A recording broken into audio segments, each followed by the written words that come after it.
తెలుగు భాషలో కొన్ని వాడక పదాలు ఉంటాయి. గాజులు తొడుకున్నావా, చీర కట్టుకున్నావా, అమ్మాయిలాగా ఏడవద్దు, ఇది ఎప్పుడు వాడినా నాకు చాలా బాధ కలుగుతుంది. అందుకే ఇక్కడున్న మహిళలందరూ చెప్తున్నా, మా చెల్లెమ్మలందరూ చెప్తున్నా, ఎవరన్నా ఇంట్లో కానీ ఇది వాడితే లోకేష్ అన్న చెప్పాడు ఇది వాడద్దు, వాడితే లోకేష్ అన్నే నేను పిలుస్తానని చెప్పాల్సిన బాధ్యత ఉంది.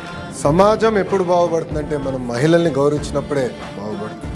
అందుకే సినిమాల్లో, వెబ్ సిరీస్లో కూడా మహిళల్ని కించపరిచే విధంగా వ్యాఖ్యలు ఉండకూడదని నేను ఇప్పటికీ మన గౌరవ ఉప ముఖ్యమంత్రి గారితో చర్చించా, గౌరవ ముఖ్యమంత్రి గారితో కూడా నేను చర్చిస్తాం జరిగింది.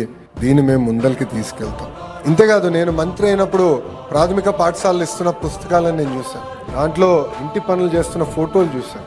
అన్నీ ఆడవాళ్ళు చేసే ఫోటోలే వచ్చాయి. నేను అది 50-50 చేయమని అధికారికి ఆదేశించాను. అది మొన్న మీకు వచ్చిన పుస్తకాల్లో ఆ మార్పు తీసుకొచ్చాను. ఇది నేను ఎందుకు చేశానంటే, నేను బలంగా నమ్మేది ఇంటి పనులు కూడా ఆడమగా ఇద్దరు సమానంగా చేయాల్సిన బాధ్యత ఉంది.